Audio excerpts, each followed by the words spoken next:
महाराष्ट्र के जलगांव जिले से एक बड़ी रेल दुर्घटना सामने आ रही है। दरअसल ट्रेन से कुचले जाने की वजह से कई लोगों की मौत हो गई है। ये पूरा हादसा पुष्कर एक्सप्रेस में आग की अफवाह फैलने की वजह से हुई। देखो, पुष्पक एक्सप्रेस जो है जो लखनऊ से मुंबई तरफ जाती है और जलगांव से 40 किलोमीटर के दूरी पर ये घटना घटी है, जहां से मुंबई तरफ जा रही थी। वहां पर जनरल डिब्बे में ऐसा कहा गया कि आग लगी है, तो चेन पुलिंग होने की वजह से कई लोगों ने राइट साइड, कई लोगों ने लेफ्ट साइड वहां पर जंप लिया और बाजू से आने वाली जो कर्नाटक एक्सप्रेस है उसमें कम से कम 11 लोगों की मौत हो चुकी है। 4 गंभीर बताए जाते हैं, 7 लोगों को कम लगा है और मुझे लगता है कि वो जो 4 लोग हैं वो भी बहुत गंभीर है। मृतों की संख्या बढ़ सकती है। जी, कलेक्टर से बात हुई है, स्थानिक या डीआरएम से बात हुई है, एसपी से बात हुई है और वहां पर हमारे स्थानिक विधायक से भी बात हुई है जो किशोरप्पा पाटिल है। उसके बाद में एक्स एमपी जो उन्मेष पाटिल थे उनसे भी बात हुई है और मुझे लगता है कि वहां पर आजू बाजू के जो लोग हैं वो भी वहां पर पहुंचे हैं, प्रशासन पहुंचा है, मेडिकल का पूरा ताफा वहां पर पहुंच चुका है और मुझे लगता है कि अभी उस जो गाड़ी थी जहां पर खड़ी थी उसको अगले स्टेशन पर हिलाया गया है। दरअसल यात्रियों को जब लगा कि ट्रेन में आग लगी है तो उन्होंने ट्रेन से छलांग लगा दी। दूसरे ट्रैक से आ रही बेंगलुरु न्यू दिल्ली एक्सप्रेस ने कई लोगों को कुचल दिया।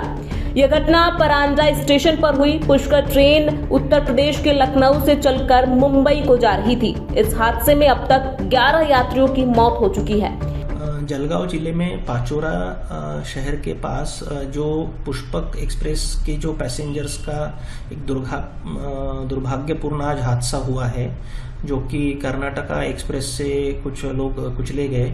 उसमें अभी तक जो जानकारी मिली है उसमें 11 लोगों की मृत्यु हो चुकी है और 5 लोग घायल हैं। वहाँ पे जिलाधिकारी, जिला पुलिस अधीक्षक और अन्य सभी जो वरिष्ठ अधिकारी हैं वो पहुंचे हैं। महाराष्ट्र सरकार की जो 108 एम्बुलेंसेस है उसकी 8 एम्बुलेंसेस वहाँ पे पहुंचाई गई है। रेलवे की भी जो रेस्क्यू वैन्स होती है और मोबाइल एम्बुलेंस होती है वो भी, उनकी भी पूरी वरिष्ठ अधिकारियों की सेट टीम वहाँ पे पहुंची है और प्रशासन की तरफ से पूरी सहायता जो भी इंजर्ड है और डेड के जो भी रिलेटिव्स है वहाँ पे उनको की जा रही है। रेलवे के अधिकारी ने बताया कि पुष्कर एक्सप्रेस के एक कोच के अंदर हॉट एक्सल या ब्रेक बाइंडिंग जामिंग के कारण चिंगारी निकली थी, जिससे कुछ यात्री घबरा गए। उन्होंने चेन खींची और उनमें से कुछ पटरी पर कूद गए। उसी समय कर्नाटक एक्सप्रेस बगल की पटरी से गुजर रही थी। उस ट्रेन ने कई यात्रियों को कुचल दिया। इस घटना में 30 से 40 अन्य के घायल होने की सूचना मिली है। ऐसी संभावना है कि यात्रियों की मौत का आंकड़ा और भी बढ़ सकता है। वहां पर घटनास्थल के लिए जो मंडल रेल प्रबंधक हैं भुसावल की, वो रवाना हो चुकी हैं। मेडिकल टीम वहां पहुंच गई है, स्थानीय प्रशासन के लोग भी पहुंच गए हैं और रेलवे के सीनियर सेक्शन इंजीनियर भी घटनास्थल पर पहुंच गए हैं। दूसरे वरिष्ठ डॉक्टरों और एम्बुलेंस की व्यवस्था की गई है और उन सबको स्थानीय चिकित्सालय में और जरूरत पड़ने पर भुसावल के किसी अच्छे हॉस्पिटल में इलाज के लिए आवश्यक निर्देश दिए गए। इस पूरी घटना पर सेंट्रल रेलवे के सीपीआरओ डॉक्टर स्वनिल ने बयान दिया है। उन्होंने बताया कि पुष्कर एक्सप्रेस लखनऊ से मुंबई आ रही थी। कुछ यात्री ट्रैक पर उतर गए थे। दूसरी दिशा से जाने वाली कर्नाटक एक्सप्रेस की चपेट में कुछ यात्री आए। सीपीआरओ के अनुसार ट्रेन में एसीपी यानी अलार्म चेन पुलिंग हुई थी। इस पूरी घटना पर यूपी के मुख्यमंत्री योगी आदित्यनाथ ने दुख जताया है। उन्होंने दुर्घटना में दिवंगत लोगों की आत्मा की शांति की कामना करते हुए शोक संतप्त परिजनों के प्रति अपनी संवेदना व्यक्त की है। साथ ही घायलों के शीघ्र स्वस्थ होने की कामना भी की है। जलगांव में पुष्पक एक्सप्रेस का जो दुर्घटना हुई है, वो दुर्घटना में कम से कम जो आंकड़े हमारे सामने आ रहे हैं कि 24-25 लोग उसमें मृत हो चुके हैं।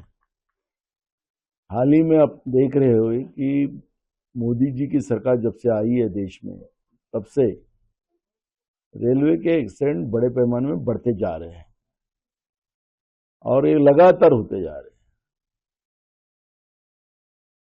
सरकार मोदी जी की घोषणा करती है कि हम अब योजना लाएंगे, अब किसी की जान जाएंगी नहीं, निरपराध लोगों की मृत्यु नहीं होगी। कवच नाम की योजना लाई। कितना उपयोग इसमें हो रहा है ये भी स्पष्ट हो रहा है। यानी हमारे जमाने में रेलवे की टिकटें सस्ती थी, लेकिन अब मोदी जी की सरकार में टिकटें तो महंगे हो चुके हैं, लेकिन लोगों की जान सस्ती हुई। ये कब तक सिलसिला चलते रहेगा? ये सरकार का रेलवे पे कोई नियंत्रण नहीं है।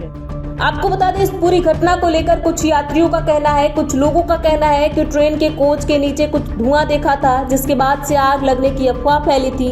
इसके बाद हादसा हुआ। रेलवे के जानकारों का कहना है कि कई बार ट्रेन के पहियों के गर्म होने से भी चिंगारी निकलती है।